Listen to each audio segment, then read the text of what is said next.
Mi amigo, colega, compañero de lucha, que nos conocimos cuando fue preso político, mientras yo hacía mi ejercicio de defensor de derechos humanos, de investigador y de periodista en Venezuela. Rodrigo Diamanti, activista, tuvo la oportunidad de hablar ante la propia Corte Penal Internacional y denunciar las piedras en el camino de la justicia. El discurso es tal, el discurso es tan impactante que Rodrigo, mientras va describiendo la tragedia a la cual se ha condenado a los venezolanos, se va quebrando y no se aguanta al final. Veamos si usted puede aguantarse escuchando el discurso. Y usted va a entender, cuando usted escucha a Rodrigo, usted va a entender por qué el régimen de Nicolás Maduro nos quitó los pasaportes, nos quitó la identidad, nos encerró en países o nos encerró en Venezuela. ¿Por qué se meten los gorgojeros en el chat a intimidar, a insultar, a denunciar la transmisión? ¿Por qué escriben lo que escriben en los posts de TikTok? ¿Por qué amenazan con descuartizarnos, con secuestrar a nuestras familias? ¿Por qué hacen todo lo que hacen? ¿Por qué Jesús Armas está en el helicoide? Cuando usted escucha a Rodrigo Diamanti diciendo la verdad del caso de Venezuela ante la Corte Penal Internacional, cuánto hemos luchado y cómo el régimen ha llevado sus tentáculos hasta en los organismos internacionales que deberían defendernos, usted va a entender por qué el régimen de Nicolás se robó todos los medios de comunicación y a quienes decidimos hablar nos han atacado con todo su arsenal. Escuchemos a Rodrigo Diamanti, director de Sin Mordaza. Lo presenta en un video Gabriel Bastidas, que también está en el exilio como yo, perseguido por la dictadura de Nicolás. My name is Rodrigo Diamanti, and I am a Venezuelan and a former political prisoner. And I want to say something honest. I want to apologize first to the victims of Venezuela because this system, the one we trusted, failed them when they needed the most. I carry that truth with me every day with a lot of pain. And today I want to share a story that I live. One morning in the streets of The Hague, I encountered prosecutor Karim Khan. I introduced myself and he said, "Actually, I'm going next week to Venezuela." I replied, "I hope you can do as much as possible for the Venezuelan victims." He nodded and added, "Let me introduce you. This is my sister-in-law." At the time, it felt harmless, but months later, I saw her again, not beside him, but in front of him, inside the court. Not as family, but as a counsel representing the very regime he was accusing. How can the prosecutor accuse a regime on one side of the courtroom while a member of his own family defends the same regime at the court? First, he traveled twice to Caracas to shake hands with the perpetrator and sign an MOU, but seeing his sister-in-law defending the regime crossed a moral line for all of us. And dear Assembly, Venezuela never deserved this. We earned better. For years, since 2014 and 2017, systematic violence escalated and the court remained silent. We gathered evidence, we mapped the chain of command, and we pushed for the creation of the panel of experts at the OAS and the fact-finding mission at the United Nations. We also secured something unprecedented, a referral by 6 states parties for the first time in history. And when they were consulted, more than 8,000 victims participated with this court. But here lies the tragic irony. When the investigation was finally opened, the court fell into silence as the repression reached the worst levels in our history. And the question is simple: why the worst surge of repression coincide with the opening of the investigation? And the answer is this one: because the prosecutor adopted a dual-track approach. dialogue without enforcement, engagement without consequence. According to the panel of experts, after the investigation was opened, torture increased by 150% and enforced disappearance by 105%. And for the first time in a decade, 170 minors and more than 300 women were in prison. And just in 48 hours after the elections, at least 25 people were killed and more than 200,000 were detained, fulfilling the bloodbath that Nicolas Maduro had publicly promised weeks before. And despite this public threat, and despite the execution of that threat, the court remained silent, and the prosecutor remained silent. Dear delegates, I'm not here only to denounce. I'm here to ask for the minimum needed to protect lives in Venezuela.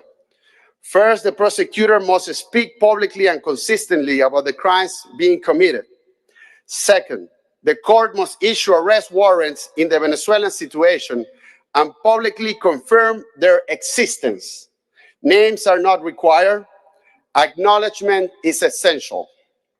This will send an important message to the victims that they are not alone, and to the perpetrators that they are not longer safe. Without voice, without warrants, there is no protection. And without protection, there is no justice. Venezuela cannot endure another decade of silence. It's time for this court to become what it was created to be: a line of protection against state terror.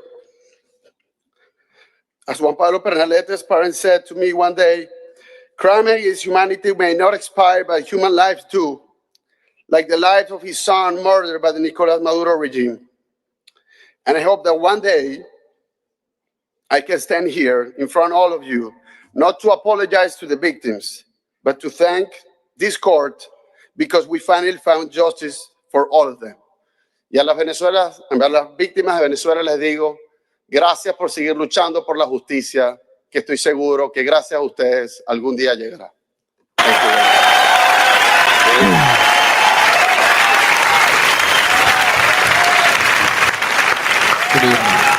El discurso de Rodrigo Diamanti describe básicamente lo que hemos sentido muchos de los venezolanos que hemos trabajado a lo largo de todos estos años para la reivindicación y la justicia de las víctimas, para restaurar la democracia en nuestro país y, en definitiva, quienes hemos puesto nuestra confianza en las instituciones y que estas instituciones nos han fallado, sobre todo cuando vamos descubriendo a lo largo de los años las implicaciones y los tentáculos del régimen de Nicolás Maduro y todo el dinero que se han robado, cómo ha llegado hasta estos puntos tan grandes donde debería reinar la justicia, pero donde prevalece el silencio, el ignorar a las víctimas y, por supuesto, la información confirmada de que en Venezuela se violan derechos humanos.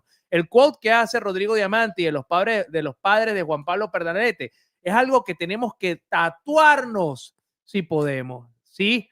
Los crímenes de lesa humanidad no prescriben, pero la vida humana sí. La justicia tiene que llegar ahora, no en 50 años, no en 80 años, no en 100 años, no en un libro de historia que se va a escribir en 200 años. La justicia es ahora porque la vida es fugaz, como lo ha demostrado el régimen cada vez que ha asesinado a un disidente, a un activista, a un periodista, a un manifestante, a un adolescente, a una madre de familia o hasta una modelo, como ha pasado en Venezuela. Y ahora que Karim Khan, escuche bien, y esto continúa, y ahora que Karim Khan ha salido de la Corte Penal Internacional, el régimen se quiere salir de la Corte Penal Internacional. Qué casualidad. Qué coincidencia. ¿Tendrá alguna relación una cosa con la otra? Pero se los voy a presentar. Pero los crímenes no prescriben y tú no puedes exculpar un delito de forma retroactiva. Eso no existe. Vea bien acá. EBTV lo comparte. El régimen chavista mueve sus fichas para sacar a Venezuela de la Corte Penal Internacional. Y después de este discurso, me imagino que más ganas tienen de retirarse de la CPI de La Haya. La Asamblea Nacional de la Dictadura aprobó en primera discusión un proyecto para derogar el Estatuto de Roma, imagínate tú, y retirar al país de la CPI, un día después de que el tribunal anunciara el cierre de su oficina en Caracas por falta de progreso real, según informó la propia Corte. Vamos a escuchar a Jorge Rodríguez. Señoras y señores, prepare su omeprazol. Y mientras va lanzando el omeprazol, usted le da like, deja un comentario y se suscribe al canal, que ya vamos a escuchar a Jorge Rodríguez.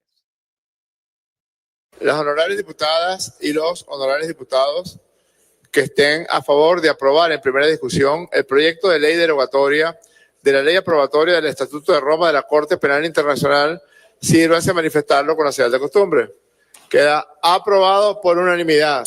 En consecuencia, ciudadana secretaria, sírvase enviar a la Comisión Permanente de Política Exterior, Soberanía e Integración de la Asamblea Nacional, así como a la Comisión de Política Interior, a los fines de la elaboración del informe correspondiente para que esta Asamblea Nacional pueda dar la segunda discusión de este proyecto de ley de acuerdo con lo que está establecido en el artículo 104 del Reglamento Interior y de Debates de la Asamblea Nacional. Las honorables.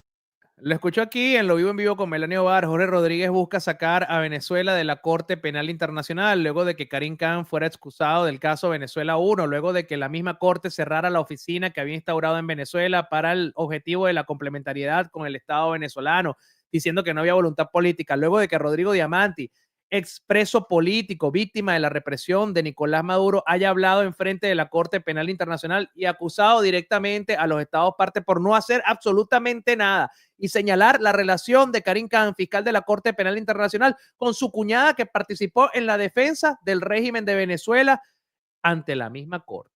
Aquí lo escuchó, muchachos. ¿Qué lo escucharon ustedes?